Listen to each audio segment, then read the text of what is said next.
Perkenalkan, nama saya Jonathan James Sunia Ruben dengan NIM 230247172 dari kelas 5T6. Pada saat ini saya akan menjelaskan tentang peramalan permintaan atau forecasting demand menggunakan metode single simple dan double exponential smoothing. Apa itu peramalan? Definisi peramalan yaitu proses memperkirakan nilai di masa depan, yaitu M, periode ke depan, berdasarkan data historis yang ada. Ada dua tujuan. Pertama, membantu pengambilan keputusan. Contohnya itu di manajemen inventaris atau di perencanaan produksi. Kedua, untuk mengurangi ketidakpastian. Konsep utama smoothing atau pemulusan itu proses menghilangkan fluktuasi acak data dalam dalam data agar pola dasarnya atau tren musiman lebih jelas. Termasuk di single simple smoothing. Kapan digunakan single simple smoothing? Single simple smoothing cocok untuk data yang tidak memiliki tren atau musiman atau data yang relatif stabil. Prinsipnya, ramalan periode berikutnya adalah nilai rata-rata tertimbang antara nilai aktual saat ini atau XT dan nilai ramalan periode sebelumnya S aksen T-1. Fokusnya hanya memuluskan variasi acak. Rumus single simple smoothing, rumus utamanya adalah S aksen T sama dengan alpha kali XT ditambah dalam kurung 1 kurang alpha dikali dengan X aksen T-1. Keterangan variabel, S aksen T adalah nilai smoothing atau ramalan periode ke T. XT nilai aktual periode ke T. Kemudian alpha adalah konstanta smoothing. Bobotnya itu antara lebih besar dari 0 dan kurang dari 1. Semakin besar alpha, semakin responsif terhadap data aktual. S aksen T-1 adalah nilai smoothing periode sebelumnya. Kemudian inisiasi awal dari S X aksen pertama, X aksen 1 sama dengan X1. Nilai smoothing awal sama dengan data aktual pertama. Termasuk contoh ini menggunakan alpha dengan bobot 0,2. Pertama, kita gunakan data permintaan barang 5 minggu ini dan kita tetapkan alfanya. Ini 5 minggu ini datanya. Nah, untuk minggu pertama, nilai smoothing awal adalah nilai aktual yaitu 120. Dan nilai X2 125. Maaf. Untuk minggu kedua atau X aksen 2 adalah 0,2 dikali dengan nilai X2 data aktual kedua yaitu 125 ditambah 0,2 ditambah 0,8 dan dikali X dikali S aksen 1 yaitu hasil dari X aksen sebelumnya. Kemudian hasilnya itu 121.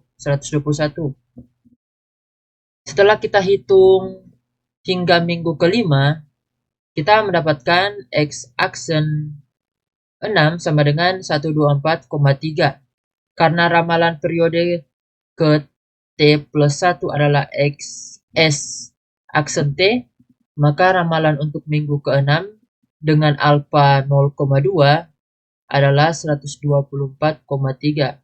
Sama dengan hasil dari ramalan S5 ini.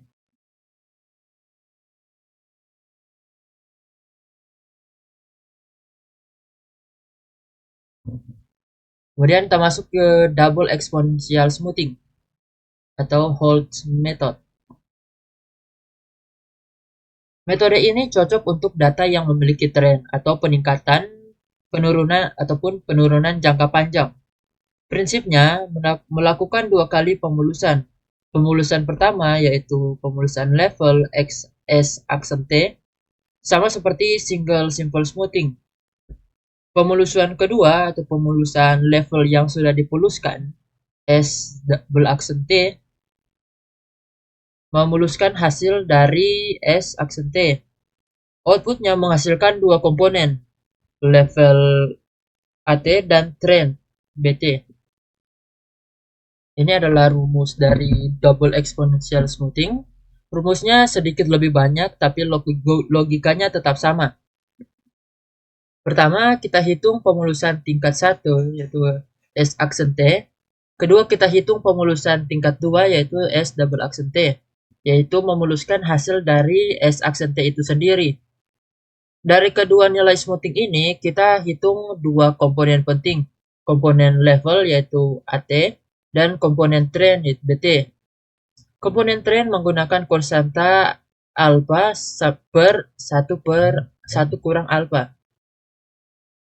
Terakhir, ramalan untuk M periode ke depan atau ST plus M adalah penjumlahan dari level AT dan trend BT, kemudian dikalikan dengan M.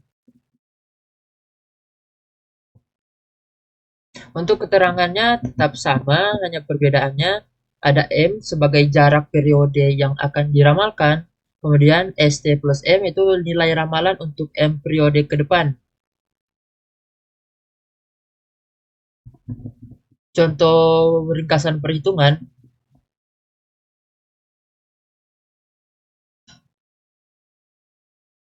Untuk mencari S6 dengan alpha 0,2,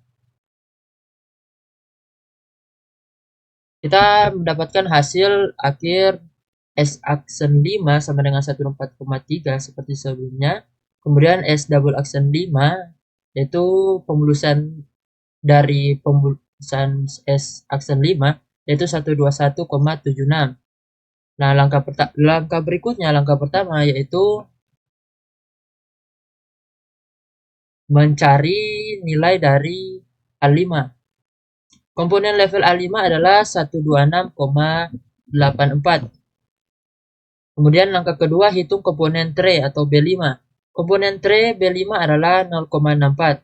Ini menunjukkan ada tren kenaikan sebesar 0,64 per minggu. Maka ramalan minggu ke-6 atau M sama dengan 1 adalah A5 ditambah B5, yaitu 126,84 tambah 0,64, hasilnya 127,48. Perbandingan antara kedua metode ini adalah single smoothing hanya cocok untuk data tanpa tren yang ramalannya cenderung datar. Sementara double smoothing mampu menangkap tren melalui komponen BT sehingga ramalannya lebih realistis untuk data yang bergerak naik atau turun. Kesimpulannya,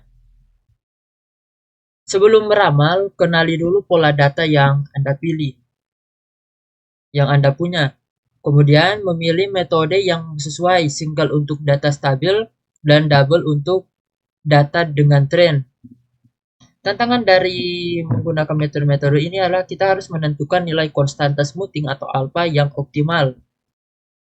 Baik, sekian penjelasan tentang metode single simple smoothing dan double exponential smoothing. Jika ada kesalahan kata mohon dimaafkan. Terima kasih.